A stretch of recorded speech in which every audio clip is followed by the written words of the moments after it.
the squad needs. We're just going to have a quick look at the tactical setup. Now, Samson, what do we know about Slot's tactical setup?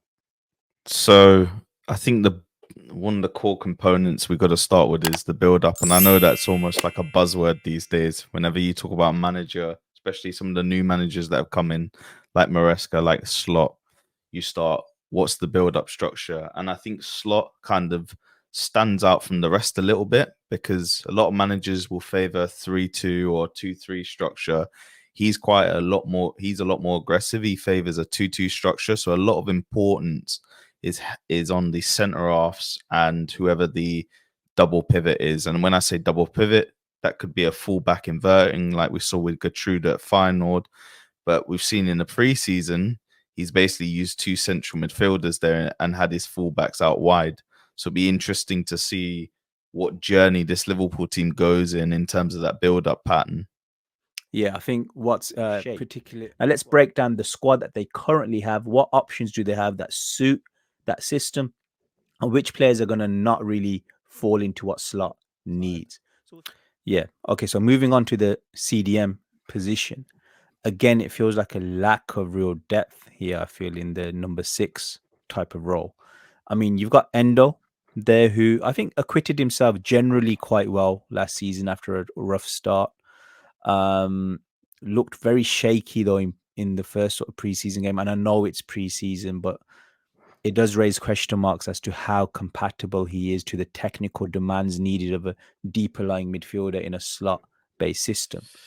I mean, Endo is definitely not the long-term option. I think we all know that. I think the tricky thing here, right, is I think Liverpool are almost forced into doing an Endo 2.0. Endo was obviously always going to be a stopgap. But right now, the market for CDMs is just it's not booming at all. Like gone, we went from seasons where you had Zubimendi available, you had Camavinga potentially as a CDM available, to this year, like I think teams are scratching their head to who to buy. And unless you're looking, towards an 18-year-old, a really young sort of prospect, I think Liverpool, they've got a young prospect. They've got Baticic at home, let's say. Why would they go out and spend big on a CDM? I think they're better off if they're going to upgrade there, and I think they should. I think it's better off going with another stopgap.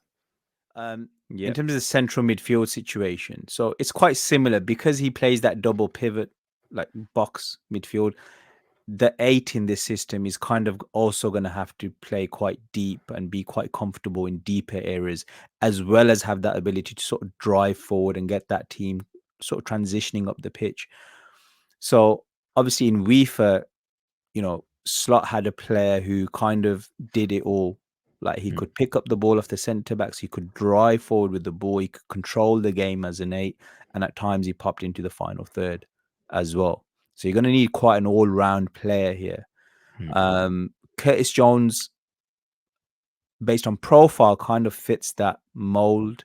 You could argue McAllister also, in some elements, he for Argentina, he does sometimes drop into 6, he sometimes drops into 8, drops into 10. So he kind of fits that mold as well.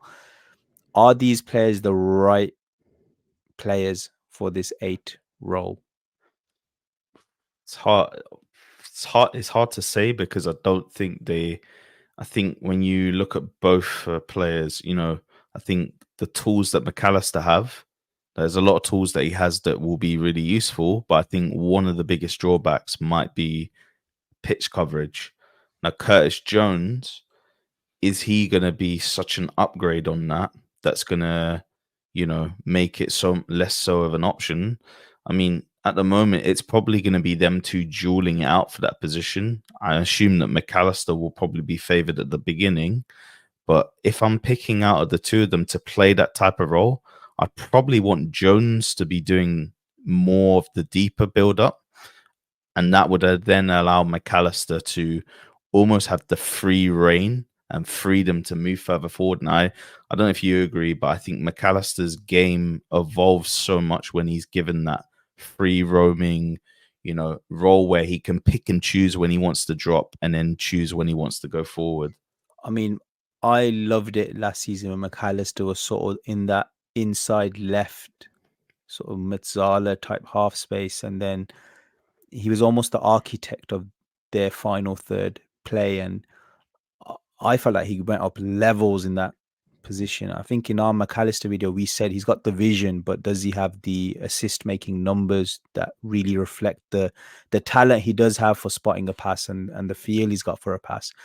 And in that position, it's less an issue about his pitch coverage. It's less an issue about whether he can control games off his own back. It's more about him just joining in the game at the right time. And for me, playing him in a deeper position, I think we saw slight issues with that towards the end of Liverpool seasons when they sort of went off the rails and lost the title race. He started to get caught on the ball in those deeper areas. So for me, he's better when he's like on the half turn, he's facing forward. I wouldn't want him in front of my own defense and doing a lot of sort of doggy work in front of the back too. One player we forgot to mention in the CDM role was Enyoni. Did you manage to catch his performance against Betis? No, I haven't seen it, but I've heard a lot of promising sort of viewpoints about him coming through. Yeah, so I think Liverpool fans are getting excited. Well, I think they've got a right to be excited because it's a similar vibe to when United fans got excited about Mainu in pre-season, and he lived up to the hype, didn't he? And more. Would you have thought that when Mainu came through in pre-season, he's going to be like playing in a Euro final?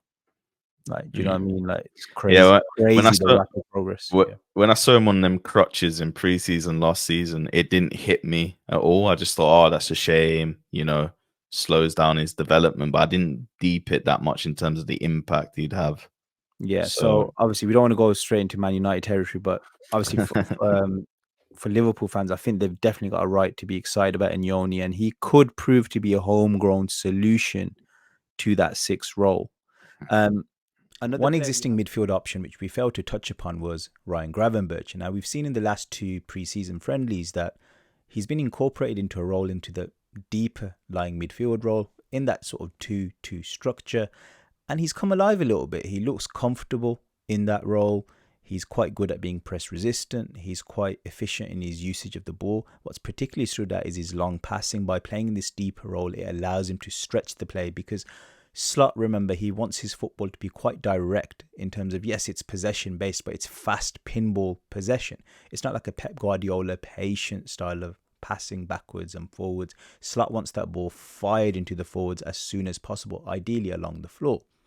And Gravenberch has that potential to fire passes forward, so he's quite a good fit in the deeper midfield positions for an Arne Slot. Now, generally, I wouldn't have seen Gravenberch as a CDM type of figure. Would I have seen him as a deep lying playmaking type of figure, a hybrid type of player? Yes, I could see him comfortable in that region, but off the ball, there's question marks as to whether he's got the spatial awareness to really be relied upon as that CDM type of player.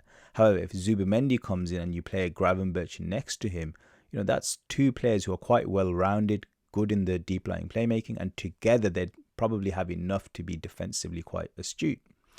Whether it's Zubimendi's not signing, it's Gravenberch and McAllister, slight question marks as to whether defensively that's still strong enough, but in terms of playing out from the back, it looks quite a decent option for Liverpool because Gravenberch at the moment, he looks less likely to make brain farts in possession than Curtis Jones does. So this is something to watch out for as the season progresses. All right, so that's kind of a run through of the squad in terms of just honing in on what they need, Samson. So there are midfielders out there that can do that, and Lima. And it's quite interesting because I think Lima, I don't know if he was originally a right back and converted as a midfielder, or I know that he's played as a right back because of how energetic he is.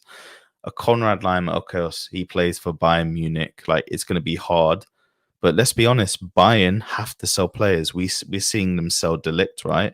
Like, Liverpool, I would be testing the waters because I think Lima we saw in the Champions League against Real Madrid, very good in those big occasions, felt very comfortable, didn't feel phased. He looked very secure in possession in midfield.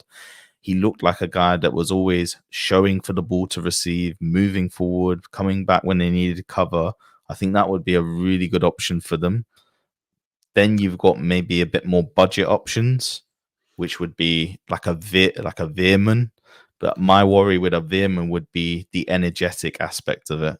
The thing with Veerman is the things that we were impressed with regards to Veerman was more is sort of like attacking game, playing in the 6 role. I think Schouten was a better option than a Veerman with regards to the deeper role. And that's what kind of played out for the Netherlands. So I think a Schouten would be a better budget option than a Veerman for me. But if Veerman is seen more as the 8, the one that kind of drifts forward, then it's less of an issue. We've also looked at guys like Edison from Atlanta. What's your thoughts on Edison from Atalanta? So I think when we were talking to Waz, I think he described him as a Gilberto Silva type player, and I think that's such an apt sort of description for him. You know, we saw in the Europa League final player who's not afraid to get stuck in, really got himself about. So defensively, you've definitely got an upgrade, because I think Liverpool's midfield's quite lightweight defensively. I don't think they've got enough steel. The only issue is I think we saw that his passing isn't as secure as you'd want it to be. And I think, as we said, like, it's so important for Slot setup, the narrow 2-2, having one of the midfielders who's going to be secure in possession.